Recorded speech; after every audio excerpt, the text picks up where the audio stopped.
Hiya folks, it's lunchtime and I've forgotten to film what I've been doing this morning. Essentially, I'm working over on electric Landlady, but I had to come back to get a bottle of water because I'm absolutely parched. So raking and shaping the track is essentially where I'm trying to get to. That is the last point before actually riding the thing. Before that, I already know that I've got some woodwork to do on a couple of the jumps. Not a load, there's a little bit up here and a little bit on the very bottom one and some facing up of the middle one. No probs. But yesterday I realised that actually I've got some chainsaw work to do. Just planning through and everything and going through the track. There was a corner down in here, so you're gonna put out of this step down pretty quickly, and there was a corner down here that was really flat, like way too flat, and what I want is not to have to worry too much about flattening a corner out, and I want to bench cut down into here and just put you a little bit of a berm and a little bit of a get round. I've got a couple of things to do on this while I'm laying it up before I can come in and dig and what have you, but I'll show you what I mean in a second. So essentially what I'm looking for in this section is to be able to get out of here comfortably and then get around this corner that sends you down into here. So what I need is a little bit of a box section. What I like to do with this stuff is to make sure it'll lay up first. When I say lay up, I literally mean just laying the logs in and readying some stakes and making sure that it'll all just stake in, and then when it's covered in with dirt, then we've got a little bit of a shape to work with. So first of all, I've got to remove the tip of that.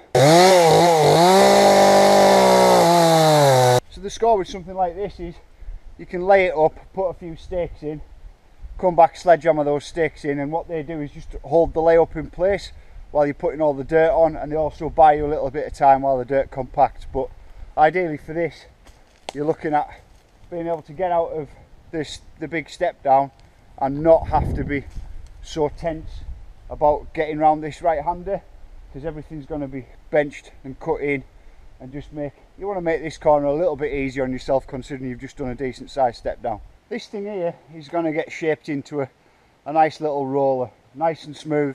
It's not actually going to be a jump. What there is there's been two stumps here, and we're just going to bridge over them and very, very smooth roll over with dirt.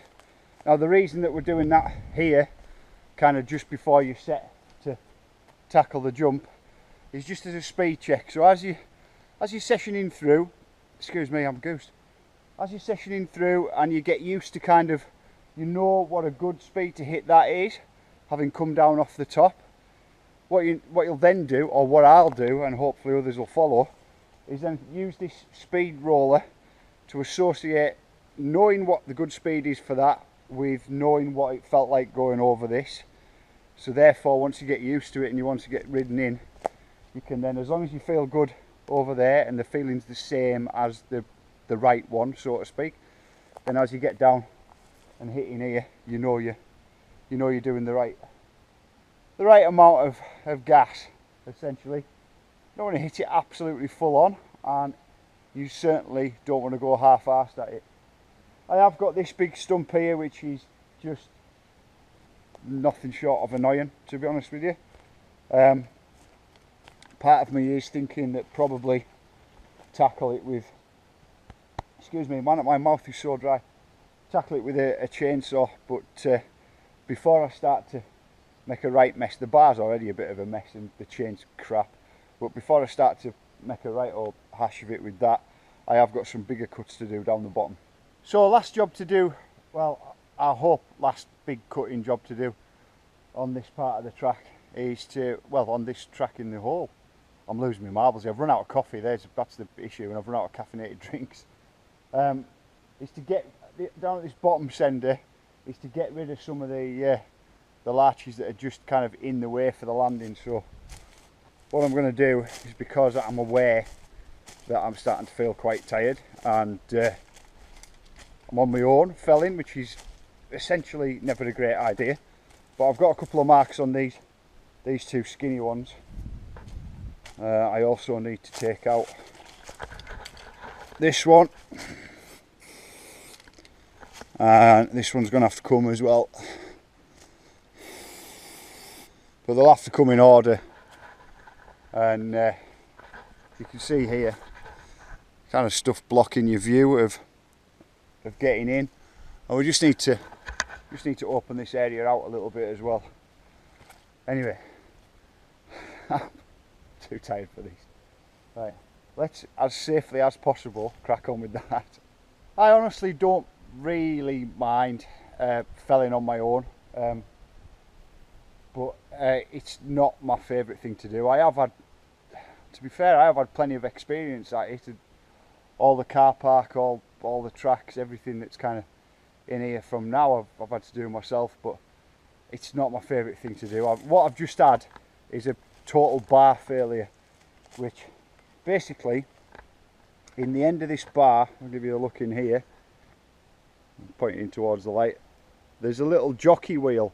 Now that's, if you've not like used chainsaws before, that little jockey wheel is best sort of described as a bit like your jockey wheel in your derailleur, except these ones are made out of metal, and they just, the chain runs around the nose of it with it. What's happened is that's exploded into the and kind of shot into the end of there, midway into putting a gob into a tree, which makes the whole thing stop and then kick, and you're kind of midway in. It's just not a nice experience. It's quite scary, to be honest with you. I mean, the chainsaws, at the end of the day, they're not to be messed about with. They're not toys, and they're pretty bloody dangerous, and it's really dangerous to do it on your own. Well, yeah, my wife knows where I'm at, but she's at work, and it's kind of 5 o'clock, and that's not the point. It's not a great idea to do it on your own. But I've screwed the pooch on this one because that bar's knackered now. I kind of knew it was a bit old and a bit crap.